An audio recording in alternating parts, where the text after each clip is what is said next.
morning all of you. So let's start with our daily analysis of the Hindu newspaper dated 12th of April. So on the first page there are certain important news which we are going to discuss. The first news, the title says Data Protection Bill in Monsoon Session. So यहाँ पे union government ने एक constitutional bench है उसको यहाँ पर ये चीज़ बताई है, जो हमारे देश के अटॉर्नी जनरल ऑफ इंडिया है आर वेंकट रमनी जी, उन्होंने यहाँ पर ये बताया कि जल्द ही जब हमारे देश में मॉनसून सेशन ऑफ पार्लियामेंट यहाँ पर आएगा तब सरकार यहाँ पर digital personal data protection bill लाने की तैयारी में है। अब ये यहाँ पर क्यों लाया जा रहा है? सबसे बड़ा इसका रीजन यहाँ पर ये बिकॉज यहाँ पर to enforce individual privacy in online space was ready। अगर पिछले कुछ समय से हम देखें तो जिस तरीके से इंटरनेट यूसेज हमारा बढ़ा है, हमारा डेटा कंजप्शन यहाँ पर बढ़ा है, तो सबसे बड़ा इशू यहाँ पर आ रहा है कि हमारा जो डेटा है उसको किस तरीके से प्रोटेक्ट किया जाए। और इसी चीज़ को ध्यान में रखते हुए यहाँ पे सरकार जो है हमारी ministry of electronics and IT information technology वो बहुत सीरियस है रिगार्डिंग दिस, और इसी वजह से समय समय पे इसकी बातचीत हो रही है किस तरीके से जो इंडिविजुअल का डेटा है राइट टू प्राइवेसी उसको किस तरीके से यहाँ पे बचाया जाए। और इन द सेम वे अगर हम देखें 2017 में जिस तरीके से राइट टू प्राइवेसी को यहाँ पर फंडामेंटल राइट यहाँ पे कोर्ट ने करार दे दिया था, और आज के समय में अगर हम देखें 21st सेंचुरी तो data is the new oil. That means a lot of companies are there in the market जो क्या करी, केवल अर्निंग कहाँ से करी, that is through data. Suppose मैंने कुछ गूगल किया एंड देन अगर मैं अलग अलग वेबसाइट्स पे अलग अलग सोशल मीडिया प्लेटफॉर्म्स पे जाता हूँ तो मैं ये देखता हूँ कि मैंने जो चीज़ सर्च करी उसी से रिलेटेड मुझे यहाँ पर सजेशंस मिल रहे हैं। So what is this? This is basically through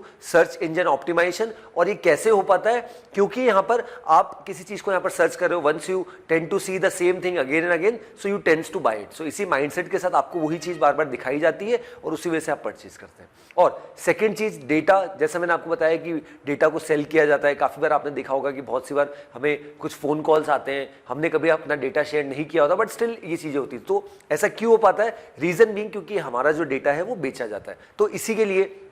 यहाँ पे जो सरकार है that is quite serious with respect to this. इसी वजह से यहाँ पे digital personal data protection bill यहाँ पर आया है। और हमारे देश में ऑलरेडी यहाँ पर इससे रिलेटेड जो कानून था that is information technology reasonable security practices and procedures and sensitive personal data और इन्फॉर्मेशन रूल्स जो 2011 में नोटिफाइड हुए थे उसको यहाँ पे अमेंडमेंट किया जाएगा। उसी के साथ साथ जैसा मैंने बताया कि गवर्नमेंट ने इस चीज़ के बारे में ऑलरेडी बता दिया था कि जो आईटी मिनिस्ट्री है वो इस पे काम कर रही है, और हमारे यहाँ पे कुछ जॉइंट पार्लियामेंट्री कमेटी भी यहाँ पर बनी है वो भी इसके लिए यहाँ पर काम कर रही है। और अब यहाँ पे आने वाले समय में जिस तरीके से हमारा डेटा यहाँ पे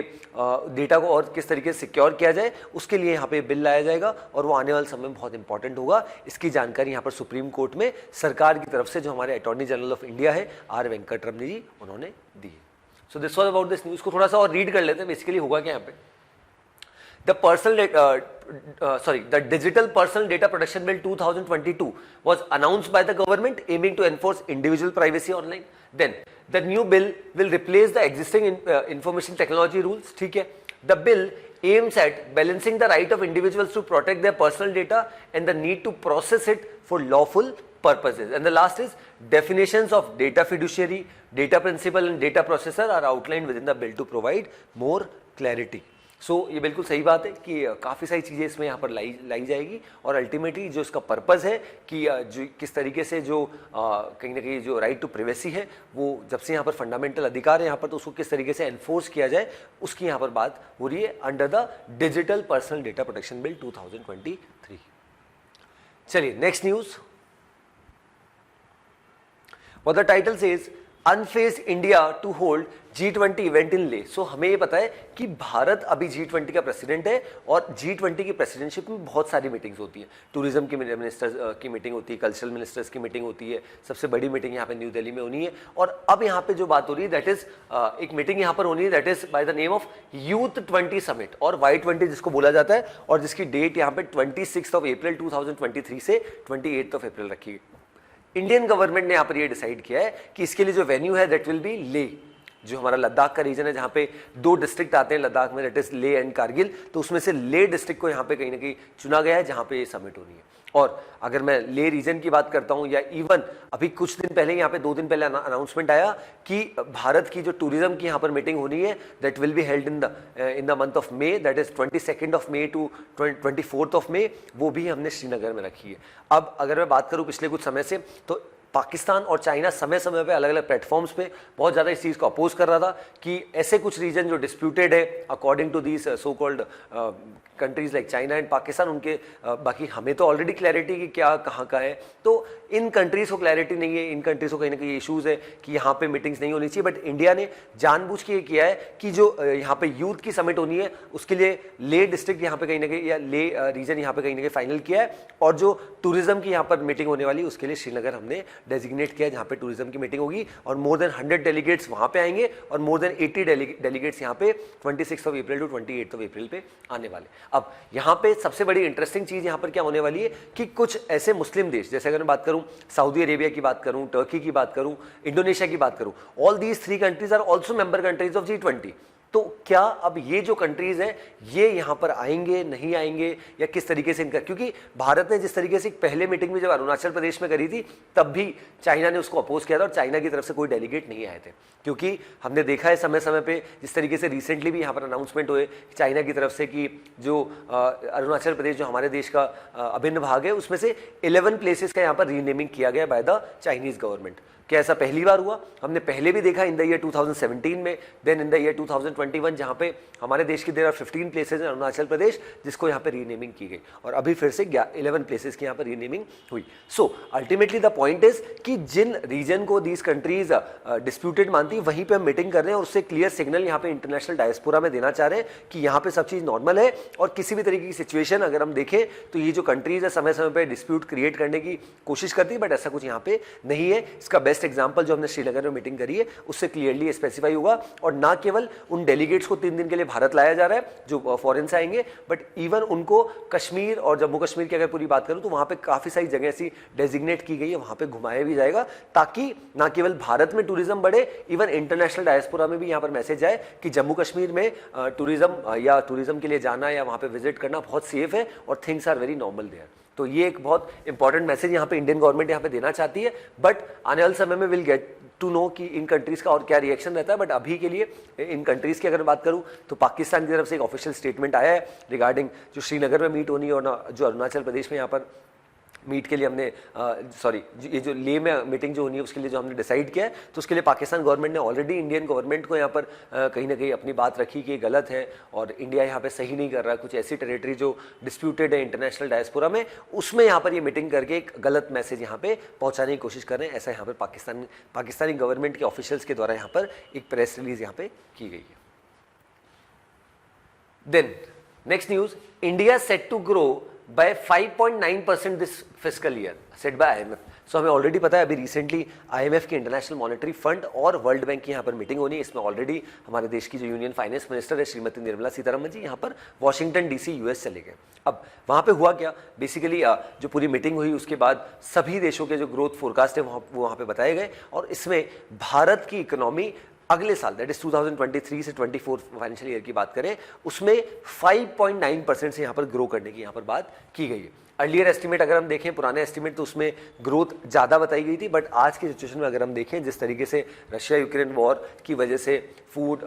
फ्यूल फर्टिलाइजर का इनका इशूज़ हो रहा है, देन कोविड के केसेस फिर से आपस बढ़ रहे हैं और काफ़ी सारे सेक्टर्स स्पेशली आफ्टर कोविड उन पर बहुत ज़्यादा इंपैक्ट यहाँ पर आया, तो उन सब की वजह से यहाँ पे आज इस तरीके की सिचुएशन है कि IMF ने अपना ग्रोथ फोरकास्ट जो है कहीं ना कहीं थोड़ा सा कम किया। अगर हम पहले भी देखें जब इवन हमारे बजट में भी जो एस्टिमेट था तब भी जो ग्रोथ रेट है हमने जो GDP फोरकास्ट किया था लगभग 6.7% 6.6% किया था, और उस समय जो हमारे चीफ इकोनॉमिक एडवाइजर है V अनंत नागेश्वरन जी उन्होंने क्लियरली इसको स्पेसिफाई किया था कि हम एक हायर साइड पे या पॉजिटिव साइड पे रहेंगे लगभग 6.6% से 7% तक। यही चीज हमारा जो इकोनॉमिक सर्वे आया था 2022-2023 का दैट इज ऑन 31 जनवरी, उसमें भी इस चीज को बताया गया था। तो this is a good news specially keeping in mind जो इंडिया की सिचुएशन है,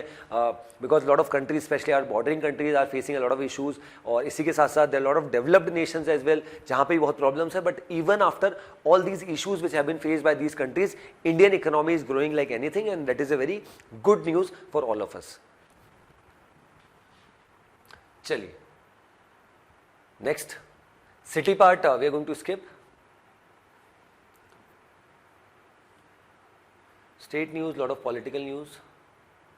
Okay, we'll move directly to the editorial part. Today we'll be discussing 2 editorials and 1 opinion. So what the title of the first editorial says, Punjab beware the ideas of march, ideas of March. So basically यहाँ पर हुआ क्या है कि other ने यहाँ पर बात की है कि जिस तरीके से अमृतपाल सिंह वाली कंट्रोवर्सी पूरी हुई है, हालांकि हमने इसको पूरा अच्छे से हमारे न्यूज़पेपर एनालिसिस में डिस्कस किया है, बट आज ऑदर का क्या टेक है और क्या इसका इम्पैक्ट यहाँ पर, फ्यूचर इम्पैक्ट यहाँ पर हो सकता है, और क्यों समय समय पर हम देखते हैं कि इस तरीके के जो मूवमेंट्स हैं यहाँ पर हमारे देश में आते हैं, वो सारी चीज़ें ऑदर ने यहाँ पर बात करी। अब स्टार्टिंग में ऑदर ने यही बात करी कि लगभग अगर हम देखें पिछले 30 सालों का अगर इतिहास देखें, स्पेशली पंजाब का देखें, तो किस तरीके से वो भिंडरावाला वाला मूवमेंट हुआ था, फिर ऑपरेशन ब्लू स्टार यहाँ पे चलाया गया था, लेकिन फिर फाइनली जो हमारी फॉर्मर प्राइम मिनिस्टर थी लेट इंदिरा गांधी जी, उनको भी मार दिया गया था बाय सिख बॉडीगार्ड। तो ये पूरा इंसिडेंट हुआ, उसकी वजह से बहुत जगह यहाँ पर हमारे देश में राइट्स हुए because of this issue which has gone in Punjab. अब यहाँ पे ऑदर ने क्या बोला, that is inaction will be dangerous, that is Indian government का सॉरी यहाँ पे ऑदर का ये मानना है कि इंडियन गवर्नमेंट के द्वारा जो यहाँ पर एक्शंस लिए जा रहे हैं वो और यहाँ पे रैंप अप होने चाहिए। रीजन बीइंग, अगर हम देखें कि जैसे ही भारत में इस तरीके के इश्यूज होते हैं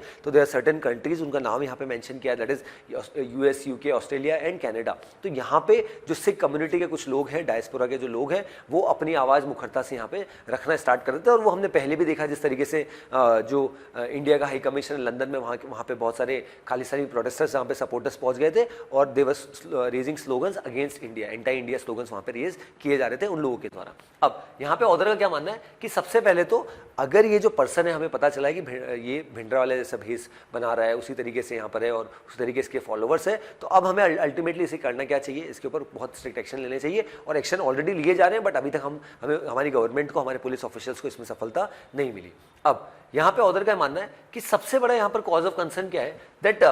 हमने जो पुरानी मिस्टेक्स है उनसे सीखा नहीं है। किस तरीके से नहीं सीखा, ऑदर का ऐसा मानना है कि जिस तरीके से भिंडरावाले वाली कंट्रोवर्सी भी अगर हम देखें तो वो पर्सन जब धीरे धीरे जब रिवाइव हो रहा था, उसके सपोर्टर्स बढ़ रहे थे, तभी हमें उसको खत्म कर देना था,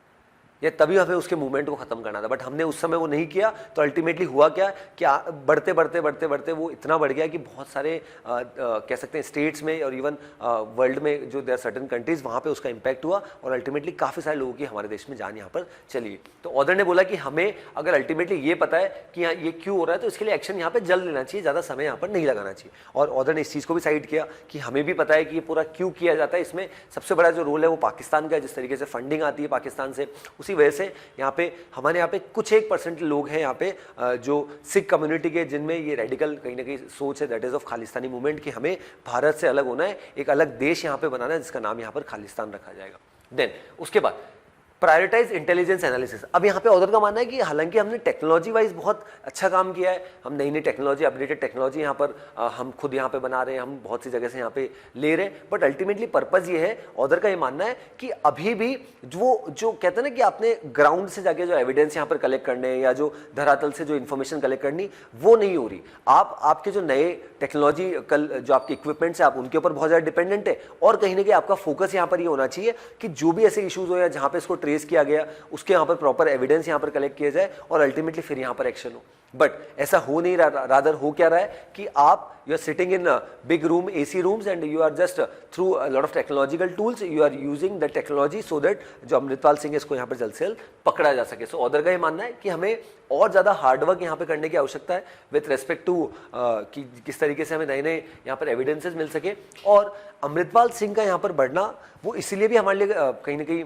कह सकते हैं दिक्कत वाला काम है। रीज़न भी कि एक जो आउटफिट था वारिस दे पंजाब, दैट इज जो दीप सिद्धू यहाँ पर चला रहा था, जिसकी यहाँ पर डेथ हो गई, तो अल्टीमेटली अब वो उसका हेड बन गया। तो हेड बन गया तो वारिस दे पंजाब के काफ़ी सारे सपोर्टर्स हैं, तो उनको कैसे कंट्रोल किया जाए और उनके ऊपर कैसे एक्शन लिया जाए, ये भी हमारी गवर्नमेंट के लिए बहुत बड़ा यहाँ पर चैलेंज होने वाला है। Then convincing the world is key. यहां पर ऑदर ने बात करी है कि भारत को एज ए कंट्री यहाँ पे जो इश्यूज होते हैं इनको कहीं ना कहीं जब इंटरनेशनल प्लेटफॉर्म्स पे अ लॉट ऑफ कंट्रीज आते हैं, जब वो रेस करते हैं, तो हमारे लिए स्पेशली खालिस्तान वाला जो मुद्दा है उसमें हम लोगों को, दैट मीन्स इंटरनेशनल ऑर्गेनाइजेशंस को यहाँ पर कहीं ना कहीं ये चीज़ बताने में सहमत नहीं हो पाए या बताने में कन्विंस नहीं कर पाए कि ये क्या रीज़न है, क्यों होता है और हम किस तरीके का एक्शन ले रहे हैं। इस वजह से समय समय पर जब ये इशूज़ यहाँ पर क्रिएट होते हैं तो उसका इंटरनेशनली इंडिया की इमेज पे एक बहुत बड़ा डेंट यहाँ पे पड़ता है। और वही चीज़ अभी हमें देखने को मिली जब भारत में एक कॉन्ट्रोवर्सी हुई तो उसके बाद हमने देखा there certain places specially US, UK, Canada, Australia, यहाँ पे सिख कम्युनिटी के लोग वहाँ पे पहुँच जाते हैं और वो प्रोटेस्ट करते हैं। अब वहाँ की गवर्नमेंट भी उनके ऊपर एक्शन क्यों नहीं लेती, इवन दो इंडियन गवर्नमेंट ने इंटेल दे दिया था, क्योंकि वहाँ पे जो सरकार है उनका सिख कम्युनिटी एक बहुत बड़ा वोट बैंक है, तो वो अपने आप में उनकी राजनीति वो अलग कहानी है। बट यहाँ पे ऑर्डर का मानना है कि हमारे लिए इस चीज़ को, ये जो मूवमेंट है खालिस्तानी मूवमेंट, इसको खत्म करना, क्योंकि कुछ एक लोग ही हैं इसको जो सपोर्ट करते हैं, लेकिन अल्टीमेटली उन लोगों को खत्म करना, उनके ऊपर एक्शन लेना और इंटरनेशनल ऑर्गेनाइजेशंस में वर्ल्ड में एक क्लियर मैसेज देना कि हम इसके खिलाफ हैं और क्या रीजन है और किस तरीके से इनके ऊपर एक्शन यहां पर लिया जा रहा है। Then the first opinion, though this is political, but exam point of view से important है, that is change in status. Divergent fortunes of आम आदमी पार्टी, तृणमूल और NCP are linked to the Congress. So यहाँ पे ऑर्डर ने बात करी है, that is एक 10 साल पुरानी पार्टी जिसका नाम है आम आदमी पार्टी, उसको भी नेशनल रिकॉग्निशन यहाँ पे मिल चुका है। दैट मीन्स आम Aadmi party is now A national party. पहले हमारे देश में देर वर 8 नेशनल पार्टीज हुआ करती थी, बट अभी जो यहाँ पे इलेक्शन कमीशन की तरफ से जो अपडेट आया उसमें नाउ देर आर 6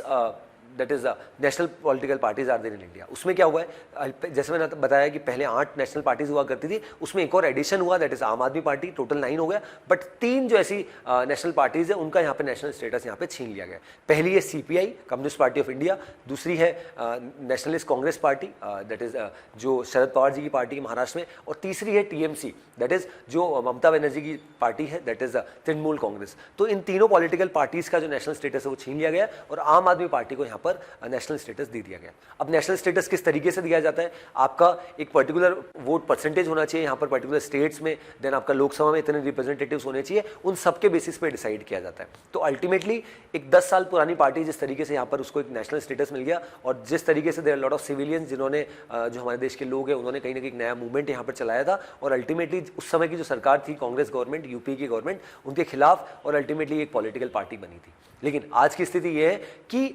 बीजेपी का जो वोट बैंक है, उनकी जो आइडियोलॉजी उससे उनको वोट बैंक मिल रहा है, बट जो उनका अपोनेंट है दैट इज कांग्रेस पार्टी, उनका कहीं ना कहीं क्लियर स्टांस नहीं होने की वजह से people are getting diverse and they are voting for parties like Aam Aadmi party. इसी वजह से आज आम आदमी पार्टी की अगर बात करूं, दिल्ली में इन्होंने फिर से सरकार बना ली है, देन ऑलरेडी पंजाब में गवर्नमेंट बनाई है, गोवा में हमने देखा, गुजरात में हमने देखा, इनको कुछ ठीक ठाक वोट परसेंटेज मिला। इसी की वजह से यहाँ पे जो आम आदमी पार्टी एक नेशनल पार्टी यहाँ पर रिकॉग्नाइज की गई है। सो इसी वजह से ऑर्डर ने बताया कि किस तरीके से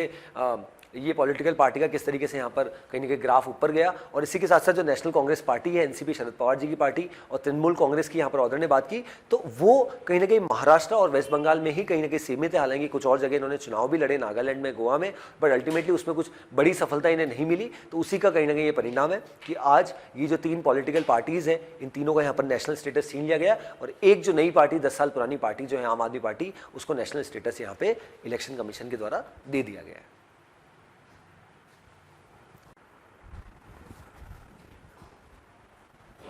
चलिए आगे बढ़ते हैं। नेक्स्ट न्यूज, एक और editorial will be discussing, that is fighting the Kremlin of today. So यहां पे हम डिस्कस करेंगे बेसिकली क्या सिचुएशन यहां पे चल रही है, that is specially with respect to Russia Ukraine. और यहां पे जो ऑर्डर है वो himself is the head of the office of the Ukrainian presidency. So उनका क्या मानना है with respect to India in the situation which has been going on between Russia and Ukraine. So currently अगर यहाँ पे order ने बात की कि ऑर्डर का ये मानना है इन द इनिशियल पार्ट कि इंडियन बुक्स स्पेशली यहाँ पर बात की गई है कि जिस तरीके से हमारे यहाँ पे जो ऋग्वेदा है उसका किस तरीके से ट्रांसलेशन यहाँ पे यूक्रेनियन पीपल के द्वारा, कुछ लोगों के द्वारा यहाँ पर किया गया, उसका अल्टीमेटली इंपैक्ट क्या हुआ कि लोगों के ऊपर उसका एक बहुत अच्छा यहाँ पर परिणाम देखने को मिला और लोगों में काफ़ी उसकी कहीं ना कहीं एक अच्छा पॉजिटिव यहाँ पर आउटलुक था। और उसका अल्टीमेटली फायदा ये हुआ कि इवन स्कूल करिकुलम में भी यहाँ पर जो ऋग्वेदा है और उससे रिलेटेड जो यहाँ पर ट्रांसलेशन जो किए गए यूक्रेनियन लैंग्वेज में वो अल्टीमेटली किया गया और उसका अल्टीमेट बेनिफिट यहाँ पर हुआ। अब यहाँ पे ऑर्डर का मानना है कि अब ऑर्डर ने बात करी रशिया और यूक्रेन वॉर की, कि रशिया और यूक्रेन वॉर लगभग साल भर से ज़्यादा से यहाँ पे चल रहा है, अभी तक किसी भी तरीके से नॉर्मल से नहीं आ पा रही, किसी भी तरीके से ऐसा नहीं देखा जा रहा है कि ये वॉर को कोई किसी तरीके से डेडलॉक हो या सीज फायर एग्रीमेंट होगी, ये वॉर रुक सके। बट अल्टीमेटली यहाँ पर ऑर्डर का ऐसा मानना है कि रशिया के द्वारा ये जो किया जा रहा है इसमें हम देख रहे हैं कि सिविलियंस के साथ गलत किया जा रहा है,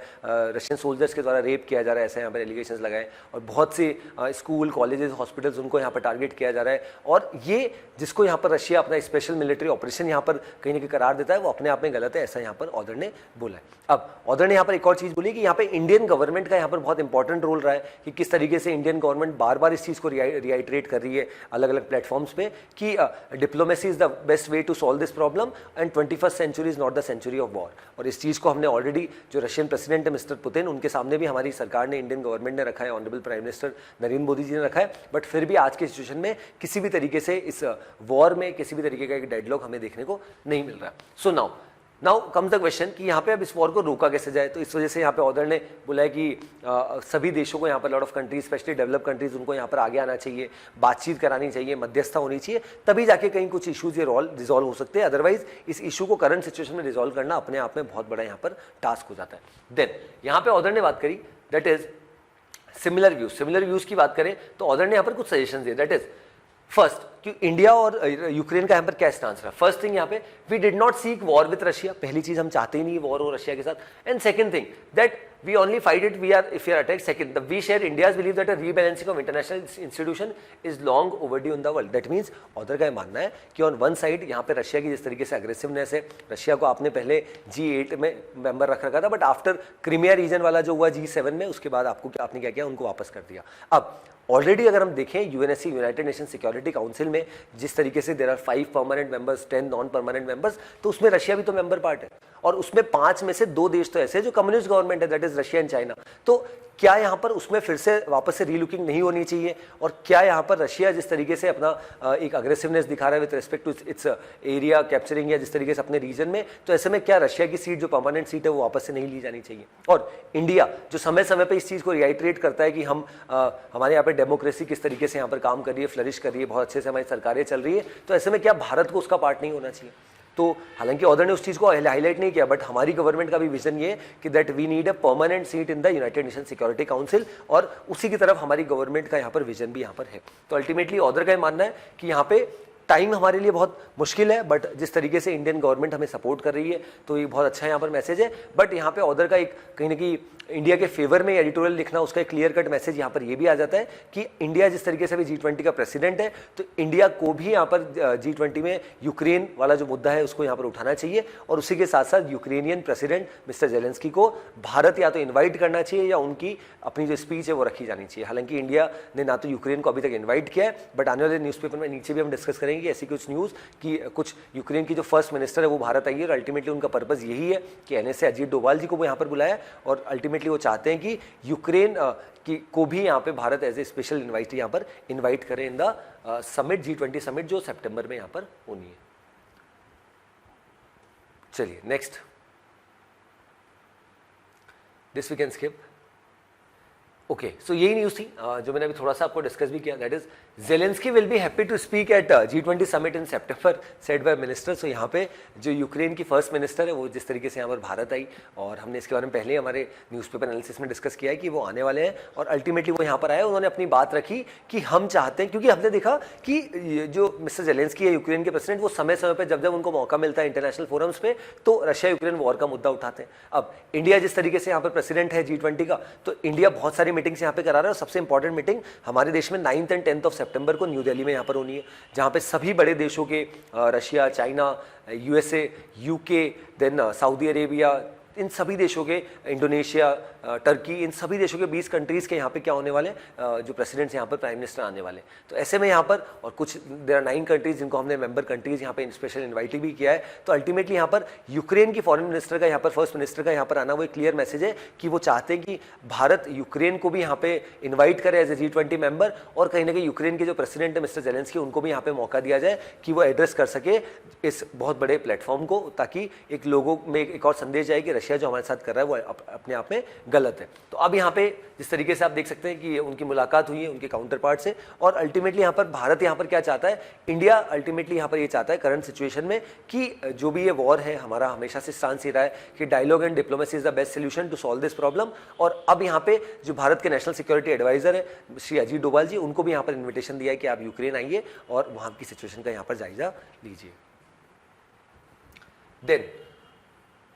Arunachal was is will be integral part of India said by ministry of external affairs. तो यहाँ पे रिसेंटली हमने देखा था जिस तरीके से चाइना ने भारत देश की 11 प्लेसेस की रीनेमिंग यहाँ पर करी थी, तो उसके बाद मिनिस्ट्री ऑफ एक्सटर्नल अफेयर्स का यहाँ पर स्पोक्स पर्सन श्री अरिंदम बागची जी का यहाँ पर स्टेटमेंट आता है कि Arunachal Pradesh is was and will always be an integral part of India। और ये हमने हमेशा से कहा है, बट चाइना का हमने समय समय पर स्टांस देखा है कि वो इस तरीके की चीज़ें यहाँ पर करता है और एक इंटरनेशनल डायस्पोरा में गलत मैसेज यहाँ पे देने की कोशिश करता है। और अभी रिसेंटली अरुणाचल प्रदेश में उन्होंने क्या किया, there are 11 places in Arunachal Pradesh जिसका रीनेमिंग करके उन्होंने ज़ेंगनेन प्रोविंस के नाम यहाँ पे रख दिए। चलिए, this we can skip. Now will move directly to the editorial this world section. So in the world section, we'll be discussing two news. First is about, one second. Okay, what the title says, 100 feared killed in Janta strike on Myanmar village. So यहाँ पे Myanmar की बात की गई, Myanmar में कुछ strikes यहाँ पे की गई, एयर स्ट्राइक यहाँ पे की गई और लगभग 100 से ज़्यादा लोगों को मार दिया गया। अब म्यांमार की सिचुएशन क्या है, म्यांमार में ऑलरेडी हम नॉर्थ ईस्ट में बाउंड्री शेयर करते हैं और यहाँ पे मिलिट्री कू हो चुका है। What is the meaning of military Koo? Military कू का मतलब होता है तख्ता पलट। तो 1 फरवरी 2021, लगभग 2 साल पहले की बात है, 2 साल से ज़्यादा समय हो चुका है। उस समय के जो वहाँ पे डेमोक्रेसी ऑलरेडी रीइंस्टेटेड थी, अच्छे से डेमोक्रेसी यहाँ पर काम कर रही थी, बट उस समय वहाँ के जो मिलिट्री के लीडर थे जनरल मिन ऑन्ग लैंग, उनका यहाँ पर यह मानना था कि यहाँ पर जो डेमोक्रेटिक गवर्नमेंट है NLD party, that is national league for democracy, वो सही तरीके से काम नहीं कर रही और अल्टीमेटली हम तख्ता पलट करना चाहते हैं। तख्ता पलट का मतलब हो गया मिलिट्री पावर में आ जाएगी, डेमोक्रेसी को साइड में कर दिया जाएगा और अल्टीमेटली हम मात्र 6 महीने के लिए पावर में आना चाहते हैं। जब चीजों को नॉर्मल कर दिया जाएगा हम फिर से मिलिट्री वापस से हट जाएगी, बैकआउट कर देगी। आज जो हमारा पड़ोसी देश है म्यांमार, वहां पे 2 साल से ज्यादा का समय हो चुका है, बट आज भी मिलिट्री रूल कर रही है और वहां की जो डिफेक्टो लीडर थी दैट इज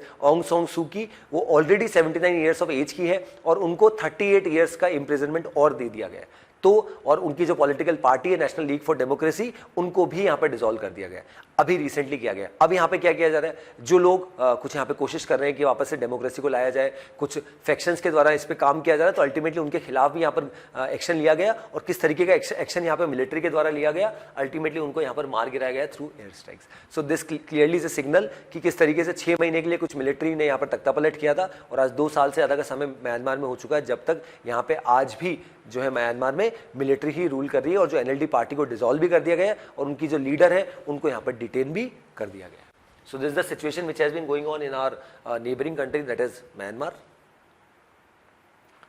चलिए, so on this news I will be discussing only this news. ये यहाँ पे थोड़ा सा प्रोटेस्ट यहाँ पर चल रहा है, हम रिसेंटली देख रहे थे जिस तरीके से फ्रांस के प्रेसिडेंट के लिए के खिलाफ काफ़ी लोगों में रोष था और काफ़ी लोग सड़कों पे भी यहाँ पर आ गए थे। So this was about this news. और बाकी अगर देखें तो जो Biden heads to Belfast for Northern Ireland peace anniversary, so यहाँ पे 25th एनिवर्सरी है, तो यहाँ पे जो बाइडन जी यहाँ पर जा रहे हैं और एक मैसेज देना चाह रहे हैं। ठीक है, so herein I conclude with today's session. I hope the session was insightful. That's all from my side. Thanks for watching.